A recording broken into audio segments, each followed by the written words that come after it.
guys, welcome to my live. I hope that I'm on the Wi-Fi. I didn't even check it before I went live because I was originally trying to go live on my desktop, well, laptop rather. Hey Jay Charlene, what's up, boo? So I was just saying I need to check the connection to make sure that it's not going to drop, because I was trying to go live on this app called Lola on my Mac, but anyways, it wasn't working. So I was like, let me just do it on my phone. Anyways, hi guys, thanks for joining this live tonight. I jumped on earlier today, hey, to talk to you all or tell you all about this new technique that I've been learning in my training called Time Techniques. And a few people hit me up and said that they were interested in either learning how to do it or, wanting to learn more about it, basically. And so I thought that this would be a good time to jump on and tell you specifically what time techniques are, what you use it for. Hey, and what's up, Epic Outler? To just give you all some more clarity behind exactly what it is and why you would want to use it. So basically, time techniques, it basically has to do with eliciting your timeline and discovering the location of how you perceive things, both that are going to happen in your future or that you would like to happen in your future, things that have happened in your past, and also your current state. And the reason why you would want to elicit your timeline is to go back and either discover the root cause or the first event for something like a negative emotion that you might, that might be plaguing you, or to discover the root cause of a limiting decision that's got you stuck.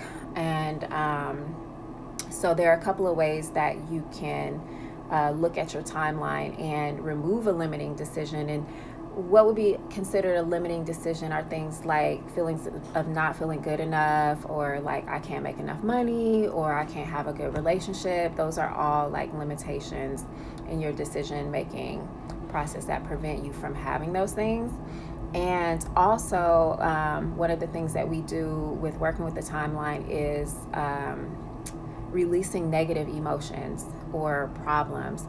And there are 5 major ones that are common among most people. And those 5 things are anger and sadness, which go together, fear, hurt, and guilt. And of course, there are, the human being has a plethora of emotions, right? So there are many other emotions that you can work on. And I've worked with time techniques before, and I worked with it in order to put a future goal on my timeline.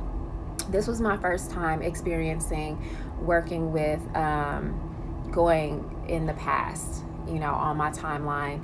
And it was for the purpose of the assignment, but I learned something really interesting about myself today. So the 2 that she wanted us to work on in class were anger and sadness. And so every time I get a Reiki session, my practitioner is always saying you have this issue that keeps coming up for you. I know you're working on it. I can tell that you've been working on it, but it continues to come up. So it's got to be something that's embedded deep within your subconscious mind.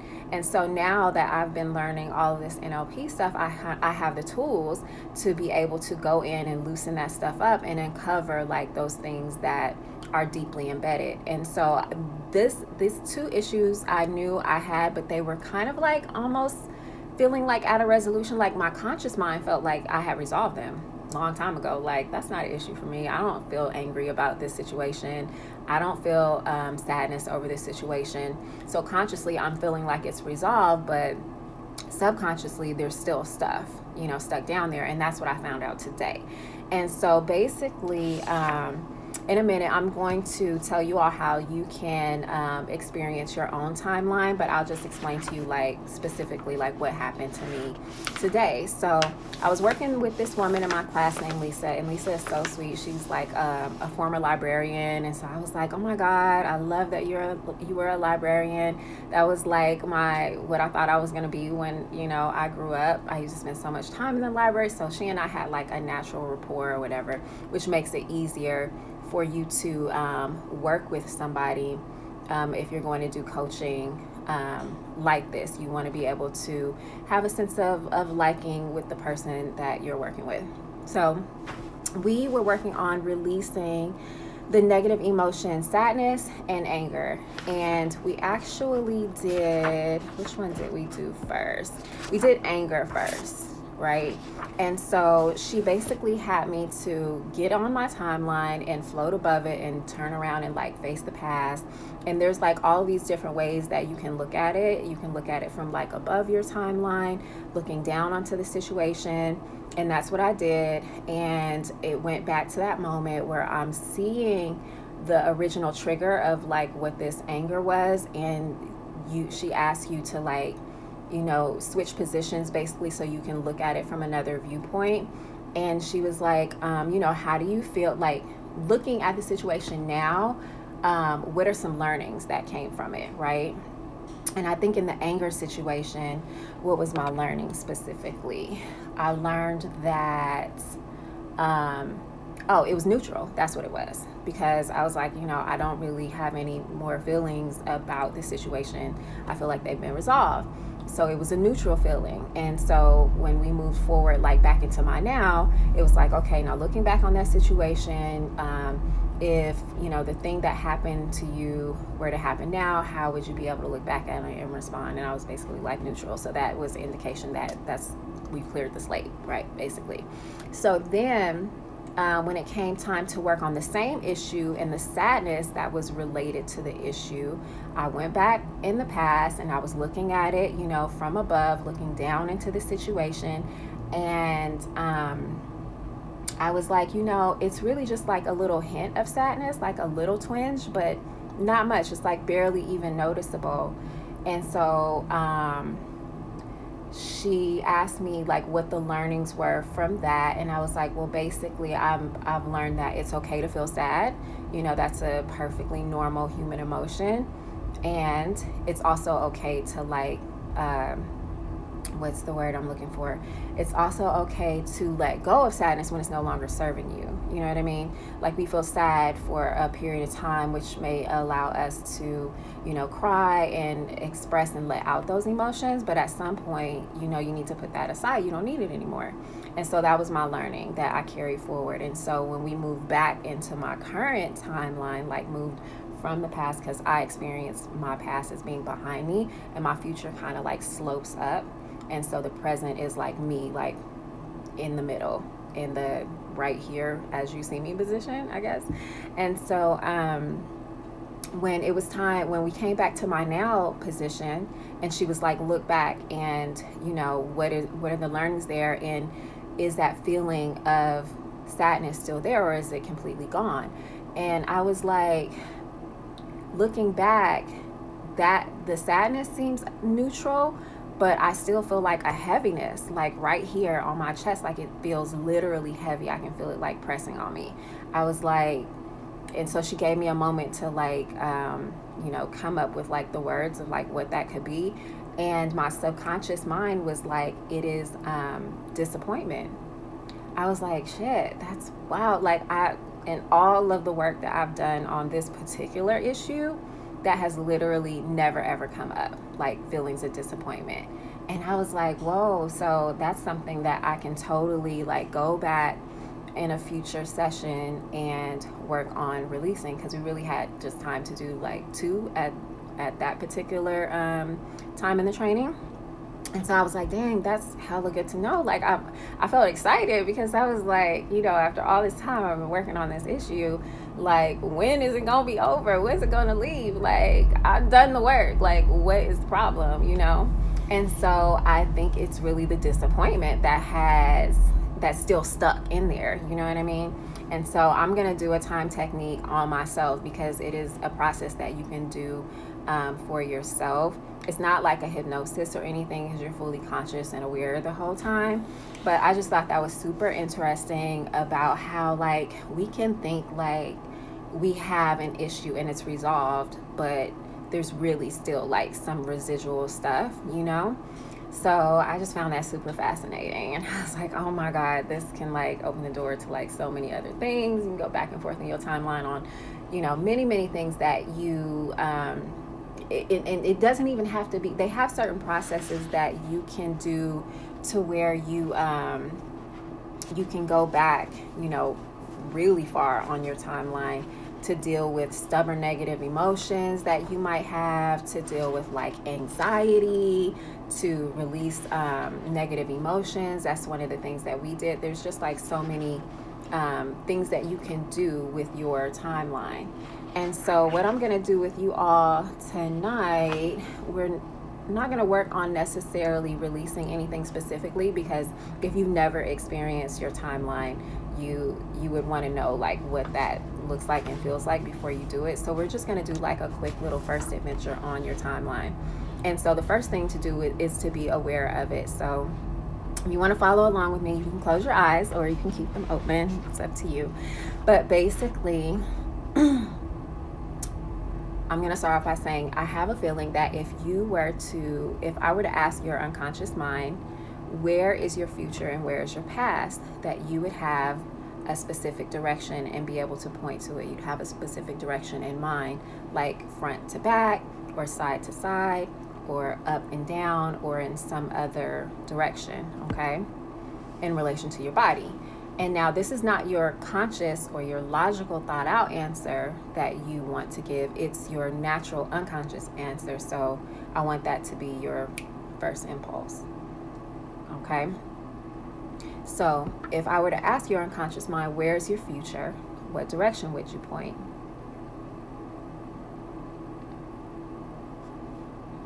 Okay. Now, if I were to ask your subconscious mind, where is your past? What direction would you point?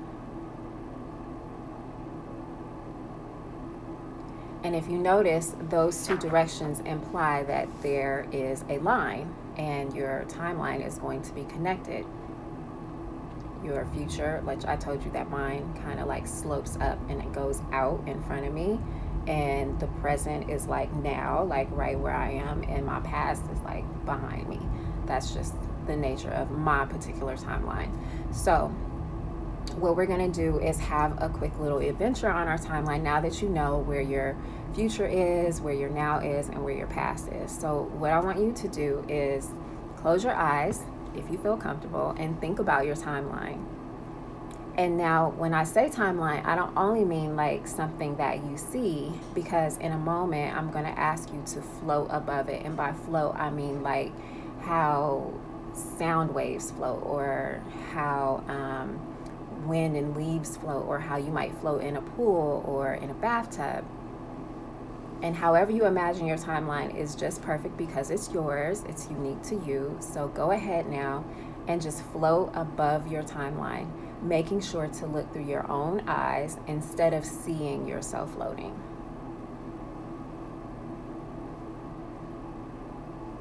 Now, staying above your timeline, I'd like for you to just turn and face the past.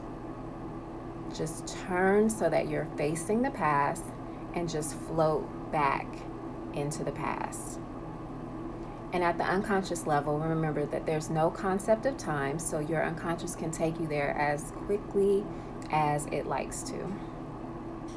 And you can take as little or as much time as you like, so just go ahead and float right back into the past as far as you'd like to go. And if we were in person, I'd tell you to like give me a signal, a nod, or whatever, that you're there. So now that you're in the past, that's good. Go ahead and turn around back towards now, facing the future, and just go ahead and float right out into the future. And keeping in mind that at the unconscious level, There's no concept of time, so you can take as much or as little time as you like. So just go ahead and float right into the future as far as you like. And once you're there, that's good. Turn around and face now. So you're facing back into the past. And I want you to float way up into the air, so high that your entire timeline seems like it's just 1 inch long. And when you're there, just go ahead and float all the way back down to now. And just float right back down into now and come back into the room. How is that? Did you all do it? If you explored your timeline and went along with the exercise, just give me some hearts to let me know that you did it and that you were there. And so that's pretty much it. That's literally all it is to exploring your timeline. And like I said, there are many things that you can do on your timeline, including like putting future goals out ahead of you, like whichever direction your future, your timeline happens to be. Like it's totally specific to you and completely personal. You can go back in the past, not just to this lifetime, like back into previous generations where a limiting belief that you now have may have started. It's really cool technique. So let me know if you all have any questions about that. I'm probably going to do a timeline meditation like in the next I want to say week or two, because I'm still at the training. We have one more day, and then I gotta travel back to the States. I gotta stop in LA, and then after that it's the holiday, and then after that back to the get down. So yeah, it may be like next weekend or the week after that, excuse me, when I finally get around to making it. But I think it's really impactful and has the potential to be able to show you things about yourself and where certain beliefs come from and where certain emotions are stuck in your life, and help you to be able to look at them in a really different way so that you can get resolution. So that's it. That's pretty much it. That's tonight's video. Thank you all so much for joining, and let me know if you have questions about time techniques. I'm going to be doing a couple of free sessions, I think, using this specific modality. I've learned a lot this week, and this is one of the ones that I found just like completely shifted my perspective and about this long-standing issue that I thought wasn't an issue and had been resolved, but for whatever reason, every time I got a Reiki healing, it continued to come up, and I was like, what is going on? Like, why is this still a problem? Like, what can I do to make it go away? I don't understand, so yeah, Time Techniques really showed me something about that specific issue and how I can now address it so that we can move forward. And that's what we want to do in our life. We want to have forward motion, right? We want to be able to let go of the things that are holding us back. So that's it, guys. Thank you for watching. And if you're watching on the replay, I appreciate it so much. And if you got any value from this video, please share it with other people. Let them know like this is something that is available to them. When I think about like just alternative healing modalities, like we oftentimes just don't know what's available to us, and that we can try many things in order to like loosen up our stuff and help us get the resolution that we need so that we can feel more whole and complete in our lives. And this is just like one of like many things that are out here and available to us. So anyways, like I said, I feel like I'm rambling now, so I'm gonna go ahead and end the video. Thank you guys for joining. I hope you have a beautiful weekend, and I'll probably see you on Instagram stories tomorrow because it's the last day, so I'm gonna be filming a bunch. So see you guys later. Good night.